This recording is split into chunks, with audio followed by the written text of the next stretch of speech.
Bonjour tout le monde, j'espère que vous allez bien. Ici Noélie Panda. On se retrouve encore aujourd'hui pour une nouvelle vidéo. Moi, je suis auteure, conférencière et formatrice. Sur cette chaîne, on parle de ta santé mentale, de ta guérison émotionnelle et de ta spiritualité parce que je suis persuadée que c'est l'ensemble de ces trois choses qui pourront t'aider à avoir une vie équilibrée au quotidien. Dans la vidéo d'aujourd'hui, on va parler au fait de l'importance d'avoir des convictions fortes par les temps qui courent. Parce qu'il y a une chose, il y a un constat que j'ai fait en tant que professionnel de la santé mentale et surtout en tant qu'enfant de Dieu, c'est que cette génération que nous sommes d'enfants de Dieu, nous sommes des personnes très versatiles. Non, c'est-à-dire qu'aujourd'hui, on est sûr d'une chose, le lendemain, il se passe un événement où quelqu'un vient dire quelque chose, vous changez d'avis. Vous n'avez pas des convictions fortes et puis vous ne savez pas défendre au fait vos convictions, restez droit dans vos bottes.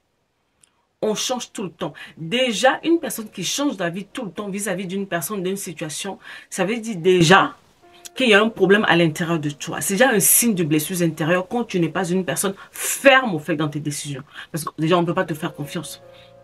Tu dors, tu te réveilles, tu changes. Tu dors, tu te réveilles, tu changes. C'est compliqué. Ça veut dire en fait que toi-même, tu n'as pas confiance dans tes propres idées.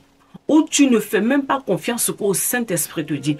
Parce que quand tu es convaincu, tu as le témoignage du Saint-Esprit par rapport à une situation, par rapport à un événement ou par rapport à une personne, ce n'est pas les choses qui se passent autour qui vont te faire changer d'avis sur cette personne. Est-ce que tu comprends ce que je veux dire? Sinon, tu vas être énormément, au fait, choqué, scandalisé dans les saisons qui arrivent. Il y a 3 ans et demi, je crois, on a eu la chantre Osinachi qui est décédée au Nigeria. Donc, le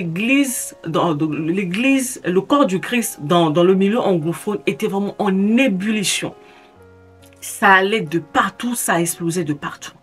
Et moi, j'étais là, dans le milieu francophone, et j'ai posé beaucoup de questions en fait au Saint-Esprit. J'ai dit, mais Saint-Esprit, comment ça se fait qu'on a pu arriver à ce niveau-là, que cette femme, elle est partie sans que personne n'ait vu quelque chose arriver pour pouvoir prévenir cela, en fait. C'est quand même choquant. Et j'étais vraiment dépitée en tant que professionnelle de la santé mentale, en tant qu'enfant de Dieu, en tant que femme. J'étais vraiment, cette situation m'avait vraiment déstabilisée pendant en fait, des jours. Et je me rappelle, à la fin, le Saint-Esprit m'a dit, Noélie, tu sais, là, on est en train de parler, au fait, du corps du Christ au niveau chez les anglophones. Mais ça arrive dans la francophonie. Il y a des temps de secousses qui sont en train d'arriver dans la francophonie pour que le changement ait lieu. Vous savez, il y a deux moyens par lesquels le changement arrive.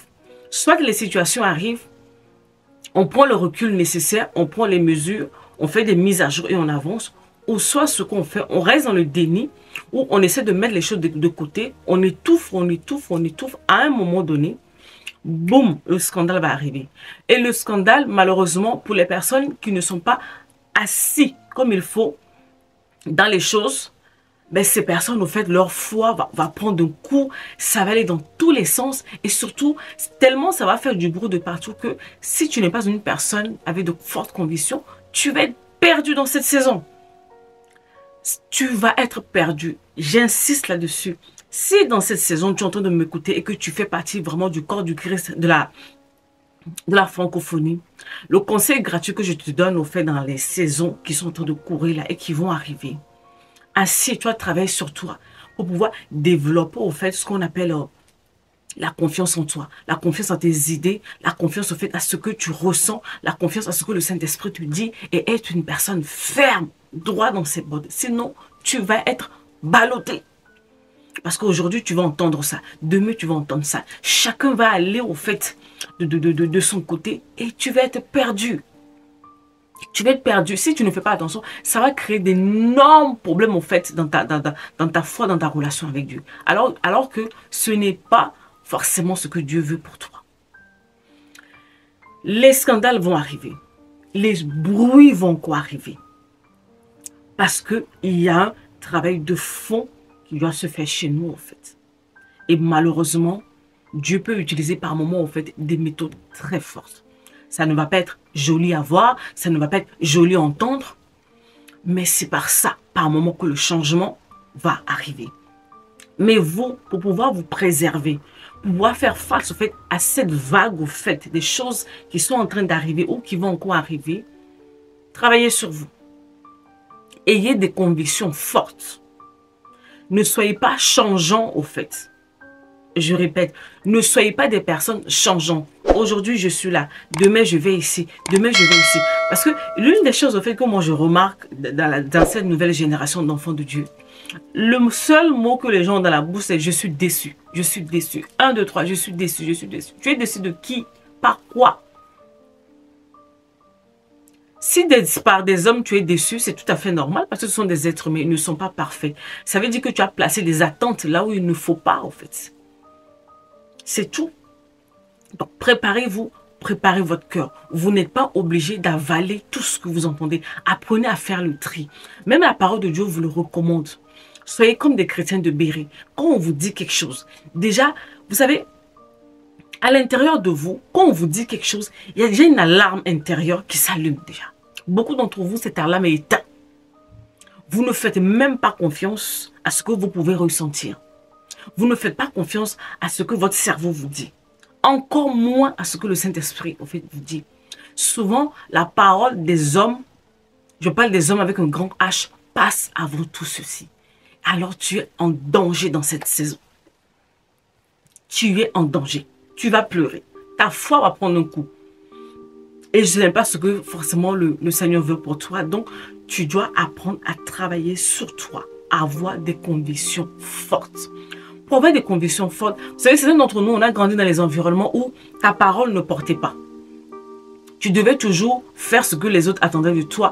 Tu devais penser, réfléchir, faire les choses. Donc, toi, c'est comme si tu es un exécuteur, une exécutrice. Ce n'est pas à ça. Ce n'est pas à cette dépendance à laquelle tu es appelé quand tu es devenu enfant de Dieu. Devenu enfant de Dieu, tu es censé réfléchir sur les choses. En 2025, je le dirai et je ne vais pas arrêter de le répéter, les chrétiens, récupérez vos cerveaux.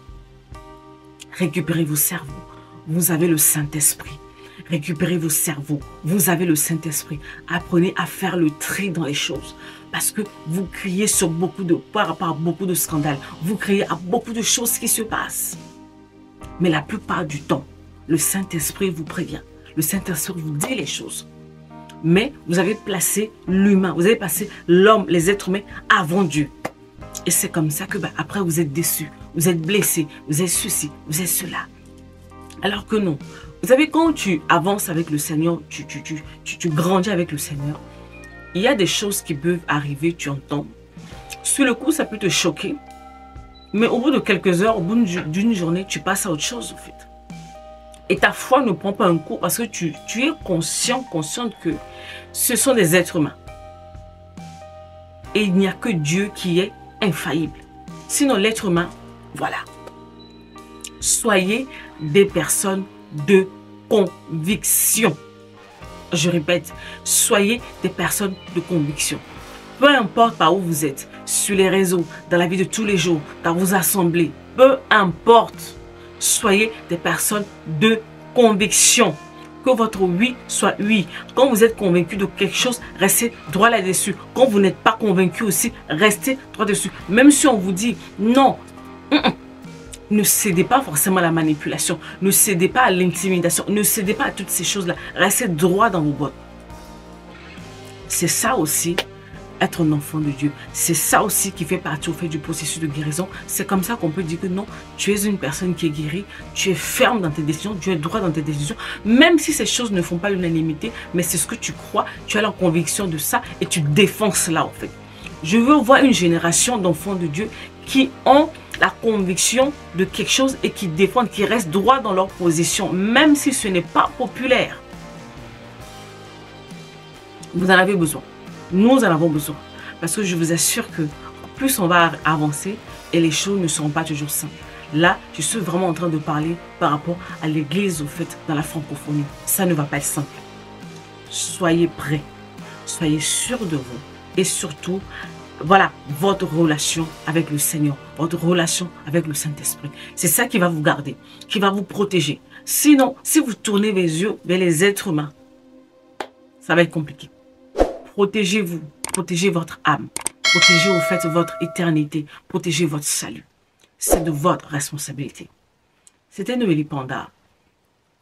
Voilà ce que je voulais partager avec vous. Prenez soin de vous. On se retrouve bientôt pour une autre vidéo. Bye bye.